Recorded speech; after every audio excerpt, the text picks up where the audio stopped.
You haven't taken a single note since we did it. This is pretty complex. I'm just, Yeah. I don't know how much your capital gains would be if you wanted to. So capital gains tax, 10,000 a year, and then, okay. So you could give, and then you could give it to a charity, and the charity would give you an annuity back. For the rest of your life. Capital gains tax. So maybe we could, it might be a good thing to do that, and then the charity could just give you, maybe they wouldn't, maybe the IRS wouldn't Well, the thing count is it into you as far as I your think, husband would be broke yeah, for mhm. Medicaid purposes. Okay. I just wondered if there's somehow they could give you the annuity, not your husband. You know what I mean? Yeah. I'd have to look into that, to find whether that would work. okay, so we pay into a charity, and then the charity pays an annuity. Okay, Yeah. we basically give, You give the Yes. farm Yeah. to the Utah State, hypothetically. And then Yeah. they give you an annuity, Mhm. a fixed annuity for life. And then they get the farm when you both die. So I'm just wondering whether they could structure it so that the annuity just went to, So she could basically give the house away when she dies. give the house away now. Yeah, you give the house Mm. away now, and then Yeah. when you die, you get the money back. Then, Payments. yeah, and then exactly When you die, the university gets gets the the house. farm. in the farm. But or during your whatever. life, you still have an annuity stream. Maybe it could just go to you until your husband could be broke for Medicaid purposes, but you'd still be getting Good. some money. I mean, it's a thought. I have to. It's kind of like a reverse mortgage, a little bit, but very much more. Because a reverse mortgage is you stay in the house. Yeah, reverse mortgage. Yeah. Yeah, you stay in the house, but you basically they give you money. But then if we did it like that, okay, so, Have you looked into reverse mortgages? no, not really. Okay, That might be a way to pay for. I mean, if we're not focusing on Medicaid, Mm-hmm. we just want to focus on so you have enough money to pay. yes, Then the reverse mortgage is something maybe you could look into because you got 200,000 equity, yes. and so that could pay you out to live on for quite a while. Okay. Okay, so what's the difference between giving, like, say, the farm or whatever, to a charity and having them give me an annuity for life, or the annuities that I see advertised everywhere? I mean, You buy an annuity at a bank or a financial place. right. What's the Well, difference? how long did you own the land? What was the value of the land when you bought it? It was a family farm. It was third generation. It was built in 1913. So the value of the farm at that time was probably not very Okay, when you got much. it though, When we got it, that was in You inherited it? 19... Yes. Well, no, we actually bought it. and how much did you pay for it? I'd have to look back and see. Just- I'm 60,000. And now it's worth $250. So you're paying capital gains on about 200,000 Right. because you. Okay, and so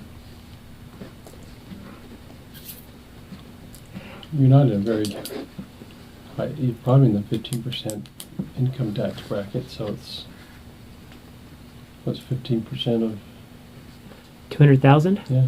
That would be about 30,000.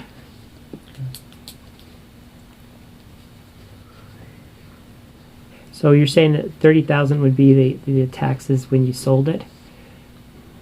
I mean, you're paying, I don't know how much you're paying now in capital gains, probably not much, because you're buying it over, or selling it over a long time. So with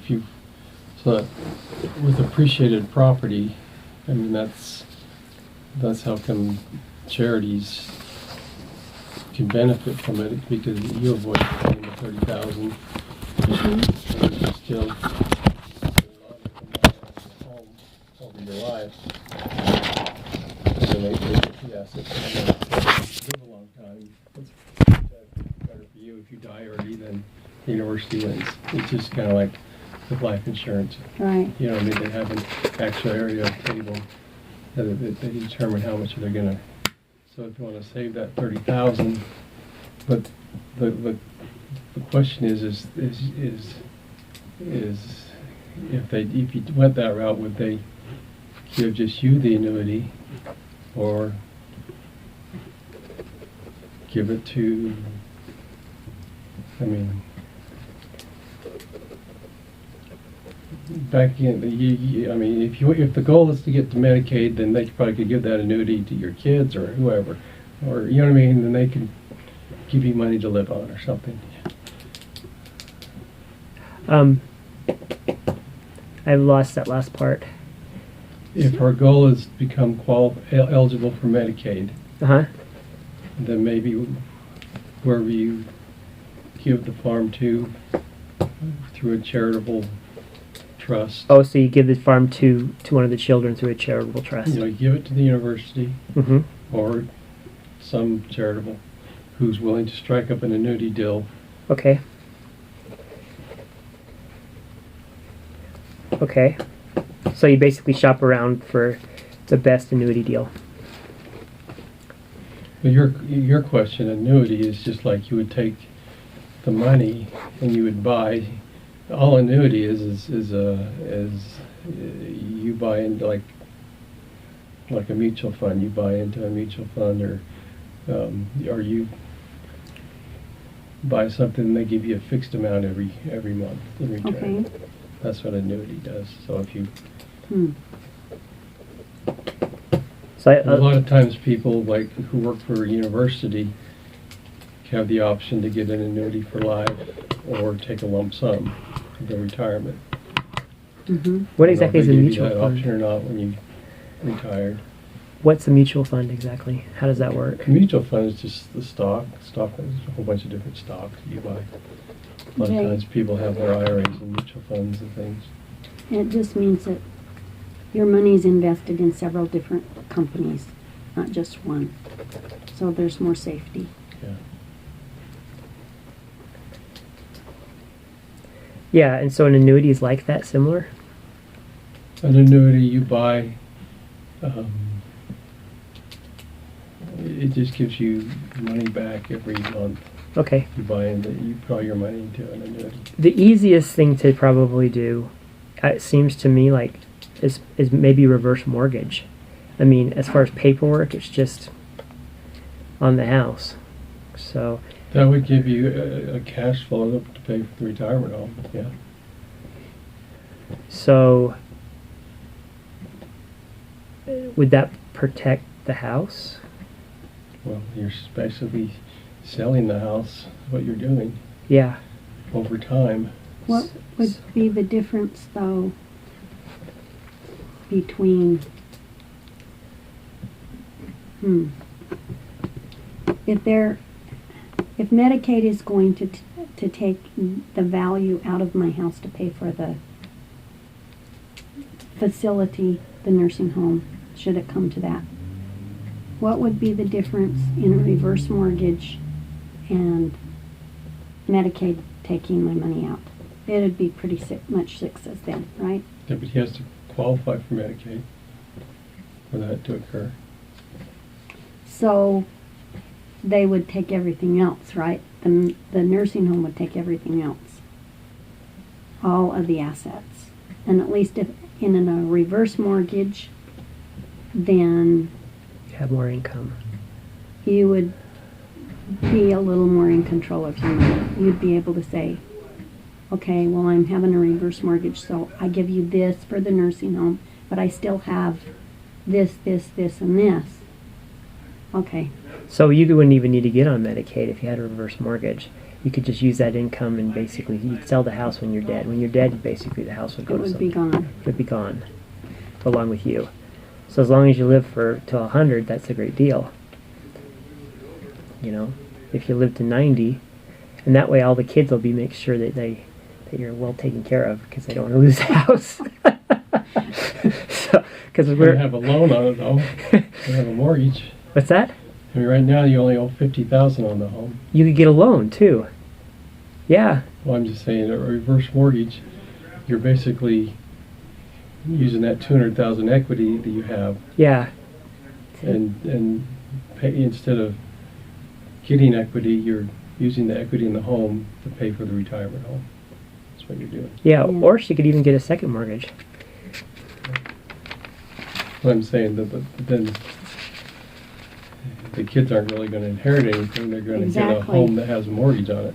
Yeah. Yeah, which would actually be even better, because then at least we'd be able to stay in there and it wouldn't be gone. I mean, because they're going to be infuriated once they hear that. Well, If you never tell them, that's great too, though. But I don't know. You could always do a Everyone second. wants the home to stay in the family or something. No, they just it's just, you know how it is when people die. So yeah, there's fights. I'm sure you've done wills.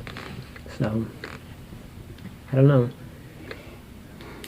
Because that's a possibility too, is just doing a second mortgage, right? And getting the money out. Well, the reverse mortgage, well, yeah, you can take a second mortgage. Either way. See, what I've been telling her, I mean, she wants her to keep her credit pristine. And you mentioned, one of the things you mentioned was a lien. And I think she wants to keep the option open that she can move someday, maybe. I don't know. Do you want to move? yeah. I mean, I might, because that's going to be probably way too big for one person. But, So, yeah. so how does a reverse mortgage work if they've taken part of the value of the home out to pay for a nursing home or whatever? Well, You just get you're the going to money. pay for the nursing home with the income you get each month from the reverse mortgage. Okay.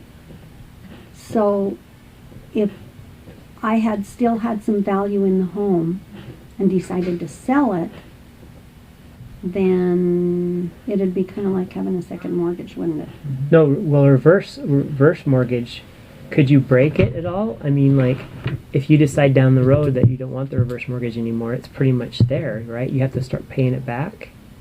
Like, once you sign that reverse mortgage away, then you decide, like, when she's 80 years old, that she wants to break I'm it. sure they would reverse it. You can start making payments again. So, I mean, yeah. So you would basically lose the house. So I know, but still, what I'm saying is if they had taken out a certain amount of money in a reverse mortgage and you still had value left in the house, if you decided to sell the house later on, would you get part of that value, or is it like all gone? You get the equity, Okay. as long as you The use it all equity. up. Yeah. Okay. But once she passes away, then it's pretty much, doesn't the way it works is once you pass away, then it goes to the mortgage company. Yeah. So we'd make sure that you live long, especially if you'd threaten people, if I die, lose everything. So we'd keep her alive. So Yeah. you got to understand her family. It's complicated, to say the least. Oh my gosh. Yeah, That is so the understatement. That is the Yeah. understatement. So good. Well, we sure appreciate your time, Mr. Perry. Yeah. Yeah. So what do we owe you?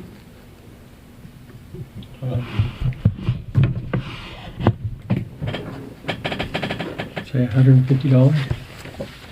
$150?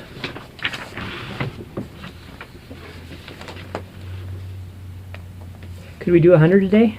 Sure. Okay. Oh my gosh.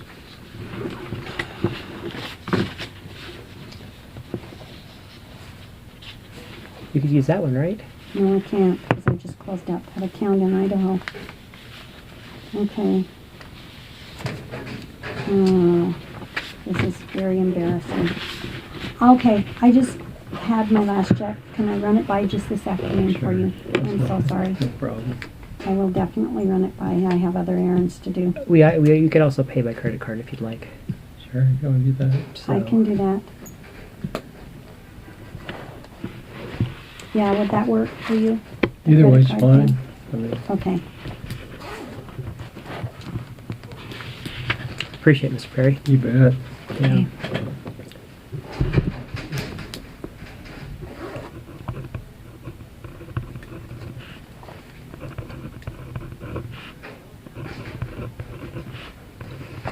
need to get me checks in there. I write checks so seldom that, yeah, I usually use cards. How's business in Cache Valley? It's good.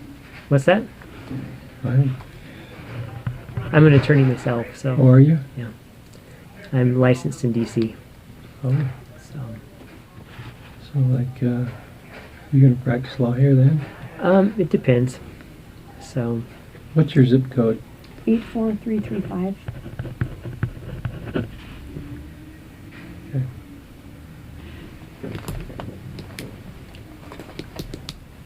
yeah, I was working with Bearson and Caldwell, Mm-hmm. just up on 400 North. It was only in a paralegal position though, Oh, and so I decided to pursue something else. So, you were working for them? yeah, Oh. yeah. So, Have you passed Utah bar? Or? not the Utah bar. There's reciprocity. Oh, is there? Yeah, Oh, unfortunately, it's 5 years. So, You have Yeah. to work 5 years somewhere else before. yeah, I worked. I was an attorney in Russia, but that would be very difficult to prove. And I practiced in DC also. So, yeah, but so we'll see. I just barely came back 3 months ago. So, yeah. So what did you do? What type of law in DC did you do? In DC, it was mortgage and foreclosure. And then I also worked for the Department of Health and Human Services, doing Medicaid, Medicare, torts. So yeah, Oh, so yeah, it's been an adventure. It's very different here in Cache Valley than Moscow, Russia. what'd you do in Russia? I was teaching English, but then I was also doing law. So I would sue employment companies. Oh, So because their employment law is not enforced like it is here, uh-huh. and so it's very ripe for lawsuits. Because for example, the law says you have to be paid every 2 weeks. Nobody does it. Oh, So yeah. Did you go on a mission? I went to Korea. Wow. Huh. I went to Phoenix. So Oh, cool. yeah. Woohoo. And he's made up for it ever since by traveling the world. Yeah. Wow. So where'd you go to law school? St. Mary's in San Antonio, Texas. Oh, cool. Yeah. Yeah, the Texas bar. Oh my goodness. Pretty hard. Yeah, it was very difficult. So yeah. How was the Utah bar? Did you find it difficult?